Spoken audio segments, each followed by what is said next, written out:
Assalamualaikum warahmatullahi wabarakatuh. Perkenalkan, saya Dimas Prakoso, NIM 13031808087 dari kelas IT 4201 akan mempresentasikan tentang proses desain UI interface. Yang pertama, ada untuk mengetahui user, di mana saya menginterview 3 responden, yaitu yang berasal dari IT dan berasal dari Fakultas Industri Kreatif. Saya mendapatkan 3 responden, yaitu Fauzi, Rehan, dan Fenia. Untuk yang kedua, memahami fungsi bisnis, di mana proses bisnisnya terdapat hasil survei yang dilakukan beberapa responden membutuhkan learning management system yang berbasis mobile yang dapat mengemukakan informasi materi pembelajaran yang lengkap sehingga dapat mempermudah akses belajar, dan juga keseringan mahasiswa sering telat mengumpulkan atau mengetahui informasi karena tidak ada notifikasi. Lalu requirement yang dibutuhkan ada jelajah dan juga my course. Untuk mental model di sini untuk merepresentasikan sudut pandang dari user.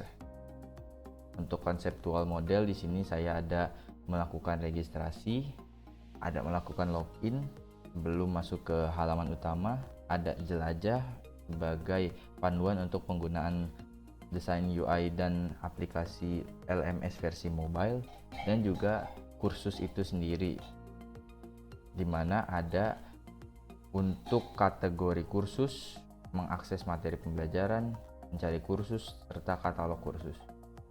Berikut adalah HTA dari desain UI yang saya buat.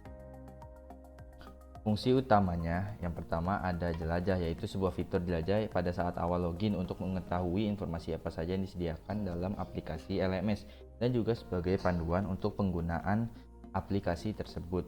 Yang kedua itu ada My Course atau kursusku, di mana sebuah menu dalam aplikasi LMS yang berfungsi untuk menyimpan kursus yang telah diambil oleh pengguna agar dapat melihat dan mengakses kursus yang telah diambil. Lalu di sini saya ada style guide atau standar style yang digunakan untuk desain UI nanti. Step 4 dan 5 yaitu untuk menu sistem dan navigasi serta tipe Windows. Yang pertama, menu sistem. Menu sistem ini, untuk itu saya pembuatan interface yaitu berdasarkan persona yang telah didapat dari pengguna. Untuk itu pada pemilihan menu yang digunakan hamburger menu seperti pada kiri atas versi mobile tersebut yang dikenal dengan navigation menu, biasanya terletak pada halaman utama atau dashboard utama. Yang kedua ada skema navigasi. Skema navigasi ini untuk berpindah dari satu halaman ke halaman lainnya, seperti pada gambar di sini dari login ke halaman utama. Untuk tipe Windows yang saya gunakan yaitu primary dan dialog box seperti pada gambar berikut. Step 6 dan 7, interaction device dan screen based control. Untuk interaction device, yang pertama input device. Input device yang saya gunakan itu touchscreen karena berbasis mobile, dan outputnya itu screen karena di mobile pasti mengoutputkan screen pada layar device tersebut. Untuk screen based control, yang pertama itu ada operable button, dan kedua itu ada text entry seperti pada gambar berikut. Step 8 dan 9, menuliskan teks dan memberikan feedback. Yang pertama yaitu message box seperti pada gambar untuk fitur jelajah, yang itu sebagai panduan dalam penggunaan desain aplikasi atau desain UI yang diterapkan.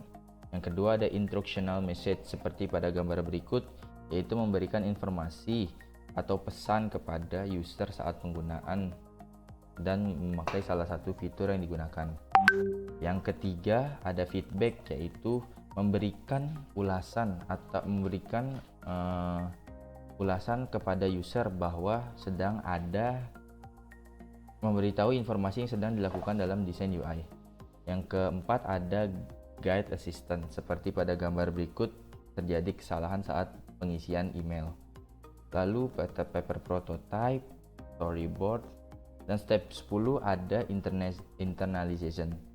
Internalisation ini pada desain yang dibuat terdapat internalisasi yang digunakan untuk dapat menginternasionalkan konten yang terdapat dalam desain UI seperti bahasa. Pada desain saya menggunakan bahasa Indonesia karena market yang dituju atau target user yang dituju yaitu lingkup nasional. Adapun aksesibilitas yang disediakan dalam desain seperti text to speech, di mana itu untuk membantu user yang nantinya memiliki kebutuhan khusus. Step 11 dan 12, grafik, icon, image, dan color. Icon yang saya gunakan seperti pada gambar berikut. Dan ini iconnya juga. Berikut warna yang saya gunakan dalam desain aplikasi. Ada hitam, ada biru, ada hijau, ada seperti abu-abu dan warna putih. Step 13, susunan layout.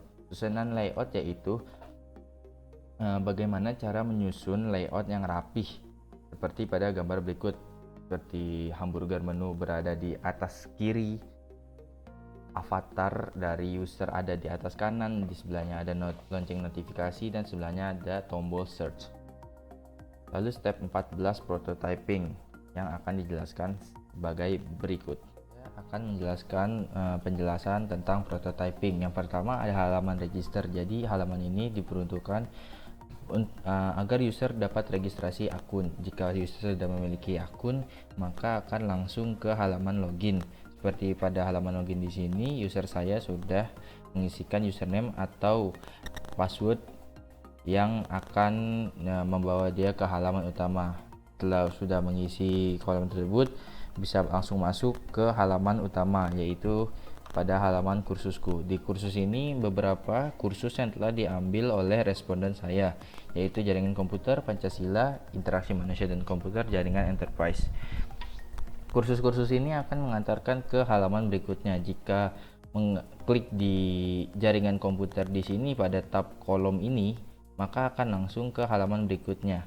Nah, di sini yaitu ada di jaringan komputer ada slide materi dari mata kuliah jaringan komputer, ada tugas, ada forum diskusi, ada kuis, dan ada video pembelajaran. Ketika memilih forum diskusi, maka akan langsung tampilan seperti ini.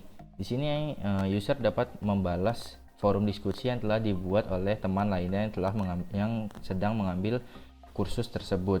Lalu jika ingin mengumpulkan tugas, klik yang tugas, klik di sini, lalu akan ke halaman yang tugas. Di sini di halaman tugas ini ada tambah tugas.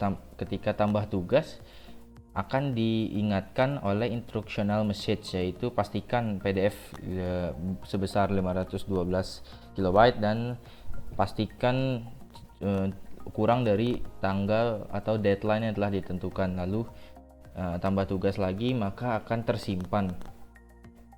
Klik yang PDF, lalu maka akan tersimpan. Lalu jika memilih slide materi, maka akan langsung ke halaman berikutnya, yaitu pada materi jaringan komputer di sini. Jika memilih kuis, lalu akan ke halaman berikutnya itu untuk kuis, dan di sini ada button attempt quiz yang akan mengantarkan ke halaman berikutnya untuk kuis, tetapi di sini saya belum bisa membuatkannya. Lalu di sini ada video pembelajaran. Di video pembelajaran ini akan ada link YouTube atau langsung bisa diputar dalam aplikasi tersebut.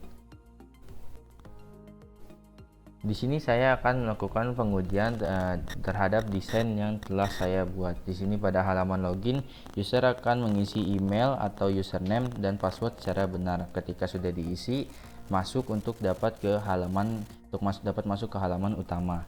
Dan di halaman utama terdapat beberapa kursus yang telah diambil oleh user, yaitu jaringan komputer, Pancasila, interaksi manusia dan komputer, dan jaringan enterprise.